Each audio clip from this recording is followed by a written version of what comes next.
ఆయన మాట్లాడే దేవుడు. మాట్లాడకపోవడానికి ఆయన నోరు లేనోడు కాదు. మీరు మాట్లాడితే వినకపోవడానికి ఆయన చెవులు లేనోడు కాదు. మీరు బాధల్లో ఉంటే చూడకపోవడానికి ఆయన గుడ్డోడు కాదు. మీరు బాధల్లో ఉంటే హృదయంలో ఆలోచించకపోవటానికి, నిన్ను గురించి ఆలోచించకపోవటానికి ఆయన హృదయం లేనివాడు కాదు. ఆయన మాట్లాడే దేవుడు.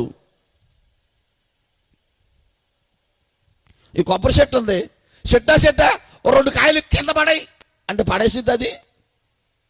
చెప్పండి. ఈ చెట్టు కింద ఉన్నామండి, కొబ్బరి చెట్టా ప్లీజ్ 2 కాయలు ఇవ్వా, మాకు మా బామ్మడికి ఒక కాయ ప్లీజ్ ప్లీజ్ ఎయ్ అంటే వేసిద్దా కాయ? ఈ చెట్టుతో చెప్పుకుంటే, కొబ్బరి చెట్టుతో చెప్పుకుంటే నాకు దాహం వేస్తుందమ్మా, 2 కొబ్బరి బండలు పడేయమ్మంటే పడేసిద్దా? పడేయదు. నీ బాధలైనా నా బాధలైనా ఎవరికి చెప్పుకోవాలో తెలుసా?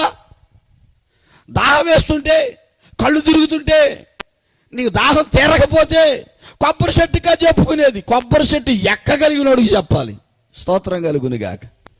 ఎక్కి నీ దాహాన్ని తీర్చేవాడికి చెప్పాలి. అలాగే నీ బాధలు చెప్పాలి అంటే, నీ కష్టాలు చెప్పాలి అంటే, నీ బాధలు వినేవాడికి చెప్పాలి. దేవునికే మహిమ కలుగును గాక. నీ బాధలో వినేవాడికి చెప్పాలి. ఆయన అంటాడు, నేను ఉదయం వచ్చినట్లుగా మీ మధ్యలోనికి వస్తాను, వచ్చి మీతో మాట్లాడతాను. ఆయన మాట్లాడుతున్నప్పుడు నీ బాధలు చెప్పుకో, ఆయన మాట్లాడుతున్నప్పుడు నీ కష్టాలు చెప్పుకో.